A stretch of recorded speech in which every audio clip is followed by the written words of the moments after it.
Hi, I'm Andy Tennant. I'm here at Wiggle HQ today to talk about my daily grooming routine and fill you in on my preparation for Tour Britain. Yeah, so my last race win was the Newport Nocturne. One of the prizes there was to win my weight in beer, which is a fantastic prize for all my friends and family, more so than myself. I'm not a big drinker. Some of my friends have been quite privileged, shall we say, with some Shropshire Lad beer. I've saved a couple for me for after the Tour of Britain. Over sort of the last 10 years of my career, I've been combining road and track cycling. It can be quite difficult at times, but luckily there's been flexibility with the road teams I've been with, especially Canyon Eisberg. Mainly track is a winter sport, so that makes it easier. It's really this sort of the Olympic year where it gets quite complicated in the summer, and the road programme has to fit around it.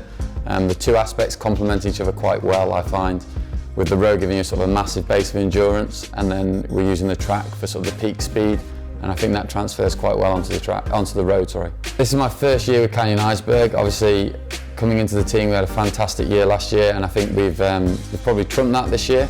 Obviously, we started with Harry Tanfield winning the first stage of Tour Yorkshire, being the first British rider to win a stage, and then we won the Tour Series, which was one of the races I was brought in to compete in, and that's one of my strong points. So obviously winning that again, I think it's the fourth time I won it overall, was a fantastic achievement. I know Tim Elverson, our team boss, was particularly excited by that. I think that's probably our greatest success, and for me it was my first individual team round to win in Durham, which is arguably one of, sort of the most iconic rounds of the Tour Series. And I think we've done fantastic. It's going to be difficult to better it next year. So yeah, we've done really well in the Tour Series. The question is, what's the secret to our success? Good kit, that's always a help. Aerodynamics is the biggest drag factor. So weight and your aerodynamics are the two factors that you're fighting the wind, as Harry Tanfield likes to put it. So nice aero kit, nice fast bike. They're two things that are available to everyone. But then what's the little secrets? I think we've got a real sort of family spirit within the team, more so than probably any other team I've been in. And I think that's reflected in our results. When I was on the GB Academy, you know, people used to say that bit of an exaggeration, but you need to almost be willing to die for each other, and I think we are to a degree. You know, I feel a lot of success when my teammates feel or achieve success. You know, I took a lot of pleasure when Harry Tanfield won that first stage in Tour of Yorkshire, and obviously the Team Tour Series win is fantastic for us all, and we all take great pride in that and all gain a sense of achievement from that. So I think, yeah, it's that family spirit and that bond and that unity that makes us, or gives us that edge over the bigger teams in the UK. And yeah, the underdog sometimes wins, like in Yorkshire. So I'm pleased to say I am on Tour of Britain team. I've obviously had some good results this year that put me in good stead. Now that Chris Opie's retired, I am the team sprinter, which puts a lot of pressure on my shoulders, something I'm not that used to. Most times, Tour of Britain, I've been, you know, the lead out man. So myself and Tim Elverson are going to look at a few stages over the next couple of days and pick out what ones we think are going to be sprint stages. I'm going to probably sit in for those days. The rest of the days for myself, I'll be looking at getting in breaks like a lot of the other lads. Obviously we can get some footage on TV, and you never know, like in Tour of Yorkshire, with now only having 7-man teams, it becomes quite common that they misjudge the time gaps coming into the finish. And that's probably our best chance of winning a stage. I'd like to think I could probably top 10 or get higher in a sprint, but I think, you know, to win one, all my stars would have to align. So obviously, riding a bike, I face a lot of elements of weather, whether it be in Normandy and you've got wind, rain, snow, hail, sleet, everything but anything nice. So I get a bit of a battering. My hands are quite callousy, but I do sort of protect myself from skin problems with, I use an SPF moisturiser. Obviously, sun being the biggest issue, no such thing as a healthy tan, I say, because I look like Casper the Ghost. I sort of wash my face with a daily face wash. I don't do anything that, you know, most people don't do. And then looking after my body, everything else after a ride, like everyone else should be doing. I get in protein drinks, a good source of carbohydrates.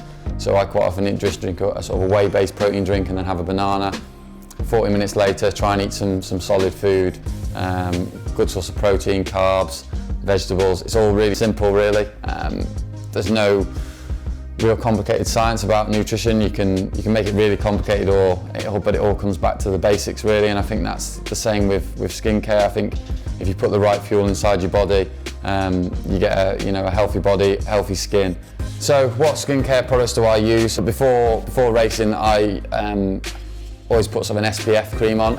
I use Lab Series Day Rescue. It's got an SPF of about 35, I think, which keeps my skin nice and healthy. And then afterwards, just use a multi-action face wash to usually clean all the sort of rubbish off my face, especially in like Tour of Normandy. And then I use sort of like, I think it's called a solid water essence. It's just a bit of a hydrating thing. Makes my face feel a bit tingly and a bit nice, and just rehydrates my skin after sort of 5 or 6 hours of battering, the wind and the rain and the sun really sort of dehydrates the skin. So I try and use sort of those products. It's only sort of 2 or 3 products that I take away with me, which is quite light. You could have a million creams and gels, but those are the 3 things that I find are quite useful and don't add too much weight onto my bag. So yeah, I don't really shave too much. I was sponsored by a shaving brand back in 2016, and it wreaked havoc with my skin, which is when I sort of got into sort of different male grooming products. Before that, I was probably typical man, you struggle to get me in the shower. But then part of my contract was I had to be clean shaven every day. So that's when I started discovering sort of Lab Series products, and that's when I started using sort of male grooming brands. But most of the time I have a bit of a beard. My wife likes it, and it's less effort for me. And then I just sort of do my hair really. I keep it quite simple. I probably spend 10 minutes in the bathroom, if that. Yeah, and then just walk out and hope for the best. So I first heard about Lab products really when I was having to clean shave every day. Other skincare products were sort of causing me to have a irritation and a red rash. Once I found a product that worked well, I stuck with it. I enjoy using it, and that is that simple. Shaving my legs I definitely do see as a chore, but I found that for me, especially with the face, using a face wash and priming your skin really helps. I was not great at just sort of dry shaving, and then obviously you're ripping your skin when you're trying to do it. So having a decent wash, obviously using a shaving foam and clean lines and a nice sharp razor helps. And then I use sort of a beard oil now, and sort of a soothing lotion to calm any skin, any irritation.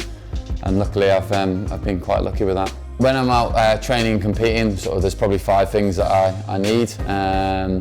They're not all to be used when I'm riding, but my number 1, obviously when I go racing, is I always take coffee with me, because hotel coffee is appalling and I am a complete and utter coffee snob. Number 2, I think, is my mobile phone. Everyone loves to take an Instagram selfie nowadays. Also, always get in touch with people, or people get in touch with me in case any problems. Number 3 is probably like power cranks and Garmin. Obviously, training with them, training's moved so much more scientifically advanced now. I think virtually everyone's got power cranks, or at least a heart rate monitor. I can live without them, but they certainly help me get the most from every training session. Number 4, a helmet. I'm a big advocate for helmets. I've heard all the arguments, but for me, wearing a helmet just makes complete and utter sense. So I've never leave the house without one. Number 5, essential to life, food. I could not live without decent food. I definitely live to eat, not eat to live. So yeah, my 5th thing is some nice tasty snacks on your bike, or when training, competing, or afterwards when you're in the travel. Obviously I've got Tour of Britain coming up, and we've got at least 3 hours transfer every day, so making sure I've got some tasty snacks in my back pocket or in my little feed bag will be very important.